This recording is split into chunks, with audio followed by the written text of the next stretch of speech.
mas makakabuti siguro kung Filipino muna. Nang sa gayon, mas maraming makuha at malaman ng mga bata. Para sa akin, dapat lamang gamitin ng English medyo sa pagtuturo sa elementarya at high school.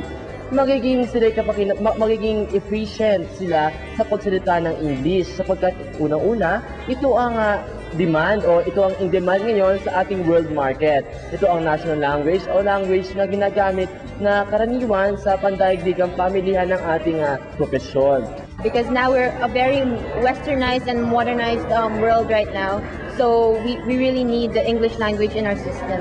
English language makes us globally competitive in the world, and we need this to improve ourselves, to improve our economy, and to improve all aspects of our life. Not. Kasi pag ginamit natin yung English, parang tinatanggal na natin yung Tagalog sa Philippines. So, kita naman natin ngayon, mas alam ng mga estudyante ngayon na mag-English kaysa mag-Tagalog. No, I'm not in favor of that proposition. Basically because I believe that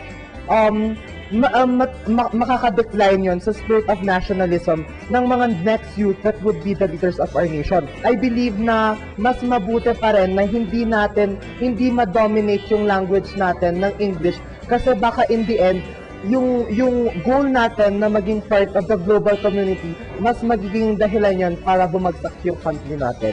Hindi po. Kasi marami din mga teachers usually ang hindi maka-express ng kailangan nilang sabihin gamit yung ibang language, parang English.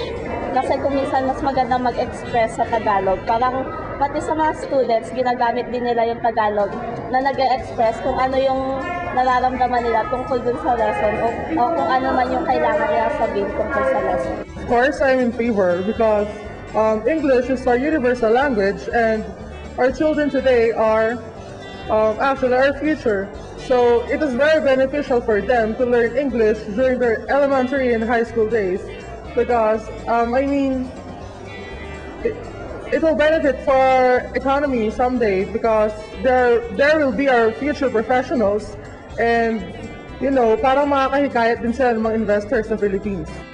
Para sa akin, hindi. Kasi, tignan mo yung Korea, tignan mo yung China, tignan mo yung Japan. Hindi sila marunong mag-English pero mas mataas pa nga ang ekonomiya nila kaysa sa atin. Mas maunlad sila kaysa sa atin. Hindi ang pagkatuto mo ng English ang magiging batayan para maging maunlad ang isang bansa. Kayo, ano sabihin nyo?